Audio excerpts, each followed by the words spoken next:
أحبتي اليوم نشتكي فقراء وضعفاء، يشتكون لفقراء وضعفاء، وكل واحد قاعد يفضفض للثاني، صح؟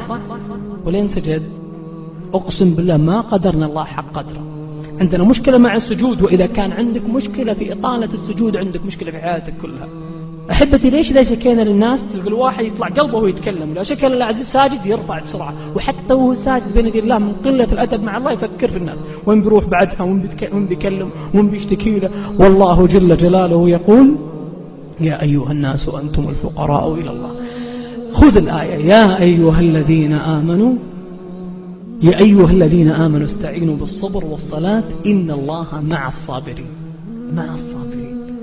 كلمني واحد قبل رمضان بكم شهر هو يتكلم، أقسم بالله يا جماعة أنا يتكلم ويبكي ويتكلم ويبكي، وقال قصة ما نبقى قايلها لكن قصة صراحة مؤلمة. قلت والله يا حبيبي، قلت والله يا حبيبي لو أني ربك إني لأعطيك من بكائك ومن شكواك، لكن والله العظيم أن ربي أرحم مني.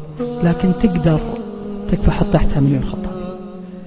قلت تقدر تقول الكلام اللي قلته لي بنفس الطريقة وانت ساجد، تقدر البكاء ذا ويطلع لله وانت ساجد لحالك، أقسم بالله ما يردك سبحانه.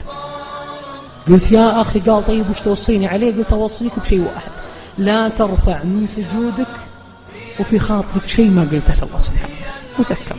بعدها بأسبوع اللي هو الخميس الجاي دق علي قال أنا ما كلمتك بشكي اليوم ولا شيء، قال بقول لك بس كلمة تكفى ذكر فيها الناس، قل للناس لا ترفعون من سجودكم وفي خاطركم شيء ما قلتم. تنال السعادة والرشاد، تسقي حياتك راحة، تنجيك في يوم المعاد. قف للإله